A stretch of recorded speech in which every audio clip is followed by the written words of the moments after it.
модули 5 тандурустӣ ва бехатарии шумо. инҳо Фарҳод ва Зебо. онҳо дар доираи барномаи коргарони мавсимӣ ки дар ферма тибқи шартнома кор мекунанд ба Британияи Кабир омаданд. дар модули қаблӣ мо дар бораи шароити зиндагӣ ва мутобиқшавӣ ба муҳити нави Британияи Кабир маълумот гирифтем. дар ин модул мо ба шумо оид ба саломатӣ ва бехатарии худ ҳангоми кор дар хоҷагӣ нақл мекунем.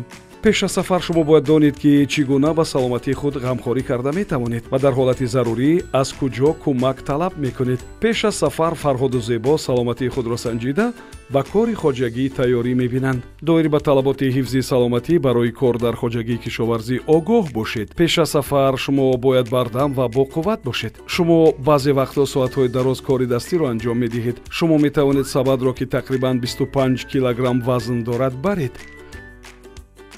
шумо бояд дасту панҷаҳои қавӣ ва моҳир дошта бошед. шумо набояд аз кор дар хоҷагии кишоварзӣ ягон намуд аллергия дошта бошед. агар шумо ҳолати музмини тиббӣ дошта бошед, лутфан пеш аз қабули қарори муҳим оид ба иштирок дар барномаи коргарони мавсимӣ бо духтур машварат кунед. корфармои шумо бояд барои дар хоҷагӣ кор карданатон шароити мусоид фароҳам оварад. пеш аз оғози кор дар хоҷагӣ ба шумо бояд қоидаҳои мавҷудаи муҳофизати меҳнат ва техникаи бехатарӣ бо забони русӣ фаҳмонида шавад. корфармо бояд ба шумо танаффус аз кор, вақти истироҳат ва рӯзҳои истироҳатро диҳад. оператори барнома бояд тарзи истифода бурдани суғуртаи тиббӣ, таъмини шароити гигиенӣ ва бехатарии манзил ва инчунин таъмини дастрасӣ ба нақлиёти бехатар ва самаранокро фаҳмонад. бехатарии худро аз таҳдидҳои беруна таъмин кунед. агар шумо фикр кунед ки корфармои шумо барои таъмини бехатарии шумо чораҳои мувофиқ намеандешад, лутфан ба оператори худ хабар диҳед. дар вақти дар хоҷагӣ будан худатон низ саломатиятонро эҳтиёт кунед. ҳарорати берунро назорат кунед. ба обу ҳаво мувофиқ либос пӯшед. графики кору истироҳат ва албатта чораҳои бехатариро риоя кунед. хоҷагӣ бояд барои бехатарии шумо воситаҳои муҳофизати индивидуалӣ диҳад. дар хоҷагӣ кор кардан чӣ гуна хавфҳо дорад?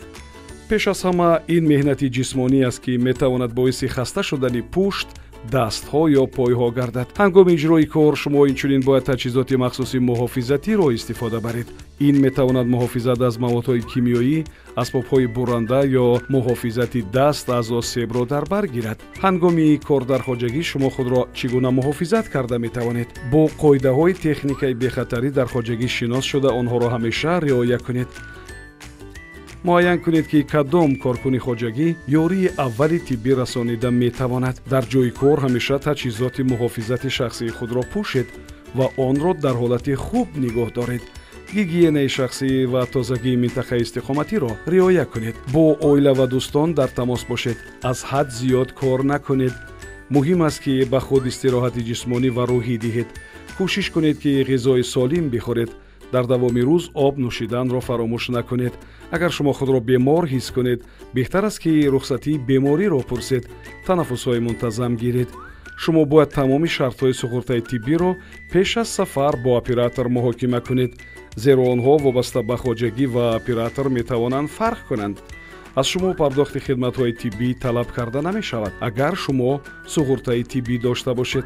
шумо бояд тартиби муқаррар намудаи барномаро риоя кунед ва пеш аз гирифтани ягон табобат ба ширкати суғуртаи худ хабар диҳед.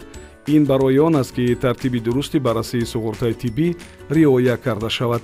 дар акси ҳол шумо маҷбур мешавед ки пули табобататонро худатон пардохт кунед.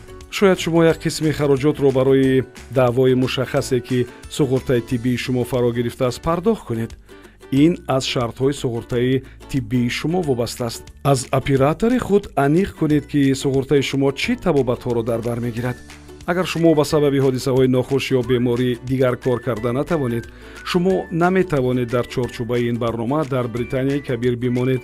аз ин сабаб хеле бодиққат риоя кардани қоидаҳои ҳифзи тандурустӣ ва техникаи бехатариро фаромӯш накунед.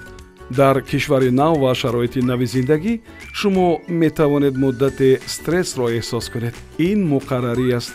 аммо агар шумо фикр кунед ки бо мушкилоти саломатӣ муддати тӯлонӣ мустақилона мубориза бурда наметавонед ё дар ҳолати фавқуллода қарор доред, шумо бояд ба мудири хоҷагӣ ё оператори барнома муроҷиат кунед. агар шумо ба ёрии таъҷилии тиббӣ ниёз дошта бошед, ба рақамҳои 999 ё 112 занг занед. мо ба анҷоми модули панҷум оид ба саломатӣ ва бехатарӣ расидем. умедворем ки шумо дар бораи ин қисми барнома маълумоти кофӣ гирифтаед. шумо метавонед дониши худро бо ҷавоби ҳа ё не ба изҳороти дар экран буда санҷед. саломатии худро эҳтиёт кунед. қоидаҳои бехатарӣ ва реҷаи кору истироҳатро риоя кунед. рақами телефонҳои таъҷилиро нигоҳ доред. дар модули 6 мо молия ва музди кори барномаи коргарони мавсимиро муфассалтар дида мебароем.